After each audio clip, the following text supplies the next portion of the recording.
A paz do Senhor, amados irmãos, eu estou aqui com mais um vídeo com a palavra do Senhor, com a mensagem. E hoje eu quero falar sobre namoro com descrente. Peço que abra suas Bíblias em 2 Coríntios, capítulo 6, versículo 14 ao 18. Não vos prendais a um jugo desigual com os infiéis, porque sociedade tem a justiça com a injustiça. E que comunhão tem a luz com as trevas? E que concórdia há entre Cristo e Belial? Ou que parte com o fiel com o infiel? E que consenso tem o templo de Deus com os ídolos? Porque vós sois o templo de Deus, vivente, como Deus disse: neles habitarei e entre eles andarei, e eu serei a seu Deus, e eles serão o meu povo. Pelo que saí do meio deles, e apartai-vos, diz o Senhor, e não toqueis nada imundo, e eu vos receberei, e eu serei para vós pai, e vós sereis para mim filhos e filhas, diz o Senhor Todo-Poderoso. Glórias a Deus e aleluias. Em 2 Coríntios, capítulo 6, versículo 14 e 18, o apóstolo Paulo está perguntando o que a iniquidade e a injustiça, a justiça tem em comum. É óbvio que a resposta é absolutamente nada. Em outras palavras, a crença, os alvos, os conceitos que dirigem a vida do crente são totalmente opostos aos que dirigem o incrédulo. Justiça e iniquidade são duas forças opostas que não podem ter nenhum tipo de comunhão. Uma pessoa que não confessa Jesus Cristo como Senhor não tem o Espírito de Deus.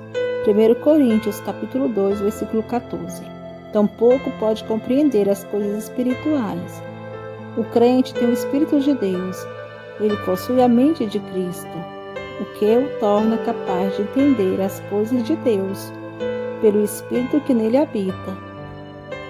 Em um relacionamento desigual, falta unidade espiritual. Portanto, não há possibilidade de conversar sobre assuntos espirituais com harmonia e entendimento.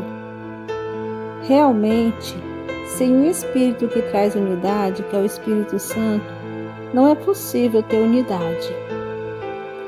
Um dos grandes perigos no relacionamento entre crente e descrente é que, à medida que segue o relacionamento, os dois desenvolverão um forte sentimento que acabará impossibilitando o crente de enxergar qualquer coisa errada na outra pessoa, especialmente acerca do seu estado espiritual.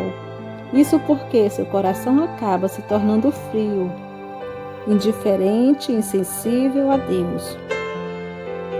Há tendências mais fortes de envolver-se fisicamente, uma vez que o não cristão não tem a mínima consciência de santidade e realmente ignora qualquer um desses princípios. Sua consciência é violada e sentimento de culpa se torna um fardo e seu crescimento espiritual praticamente encerra. É por causa deste declínio espiritual que Deus nos adverte contra o jugo desigual, inclusive não somente com aquele ou aquela que ainda não tenha nascido de novo. Aleluia, glória a Deus. Mas há muitos riscos em associar-se em jugo desigual, no sentido de envolver-se com alguém que creia diferente e segue outra doutrina.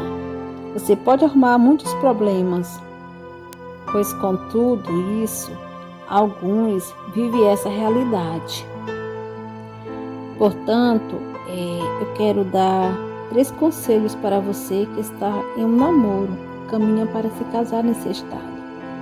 Primeiro, inclua o seu namorado ou sua namorada na vivência da sua igreja local.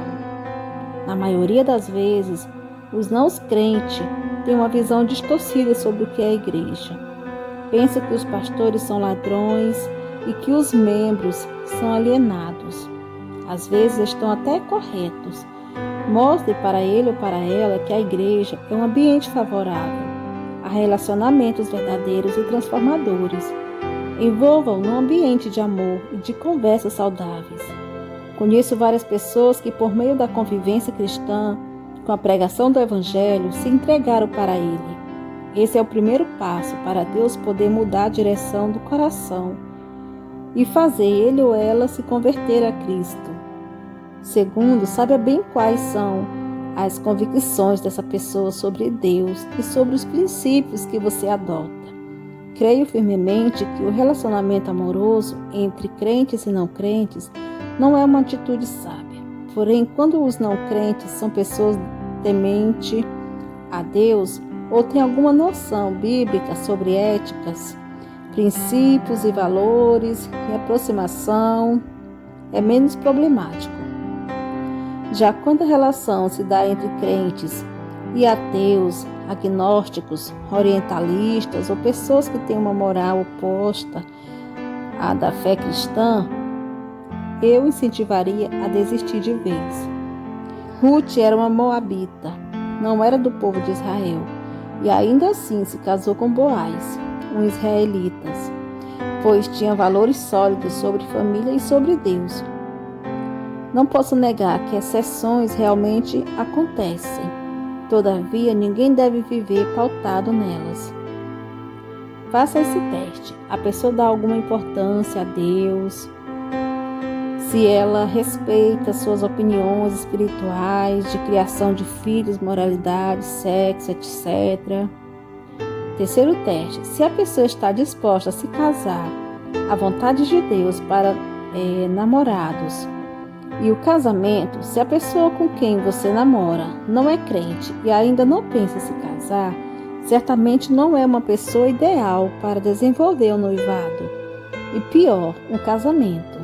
Geralmente, quando uma pessoa, um namorado ou uma namorada, não pensa em casamento, ela pensa em outras coisas que, na maioria das vezes, o que se pensa desrespeita radicalmente os seus valores morais cristãos. Pergunte-se: namorar, noivar ou casar com essa pessoa vai me aproximar mais de Deus? Vai me tornar mais santo? Vai me dar mais segurança para o futuro? Então vamos colocar os pesos na balança. Suponhamos que essa pessoa gostou de frequentar sua igreja local, fez amizades com seus amigos e mudou sua concepção sobre o que é a igreja. Parabéns! Um passo enorme já foi dado. E mais, se ele ou ela teme a Deus de alguma forma e respeita os limites da sua santidade, parabéns! Pela segunda vez. Terceiro, se o seu namorado ou a sua namorada também pensa em casamento, ótimo! Ele ou ela está agindo como se fosse um cristão. Seria bom você perguntar a ele ou ela se deseja seguir a Jesus. Em definitivo, vimos isso acontecer algumas vezes em nossa igreja e no fim das contas houve verdadeira salvação.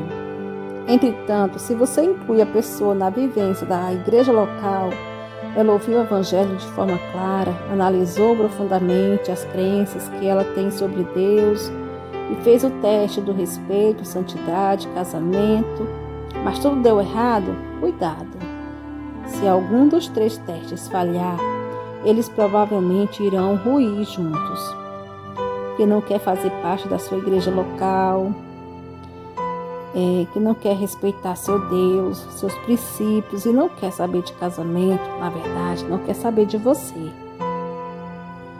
Do fundo do meu coração, te aconselho a abrir mão da sua vontade e buscar a vontade de Deus. Alimentar água que nitidamente está fora de direção do Pai produzirá muitas frustrações desnecessárias.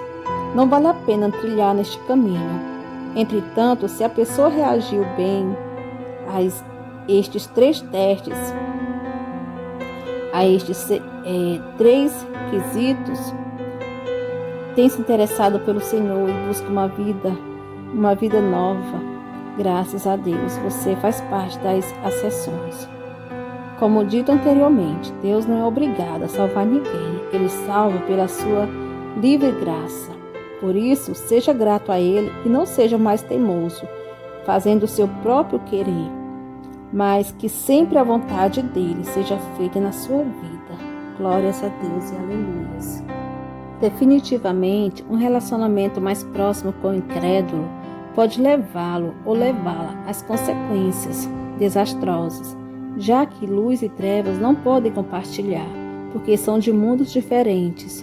A principal razão pela qual podemos e devemos aproximar-se do não crente é para testemunhar de Cristo e o influenciarmos com a vida de Deus que opera em nós, sendo inclusive o influenciador e não o influenciado. Apegue-se à verdade de Deus e você verá que não há nada tão bom que possa ser comparado com o melhor que só o Senhor pode dar. Glórias a Deus e aleluia. Fique com essa palavra. Que Deus abençoe.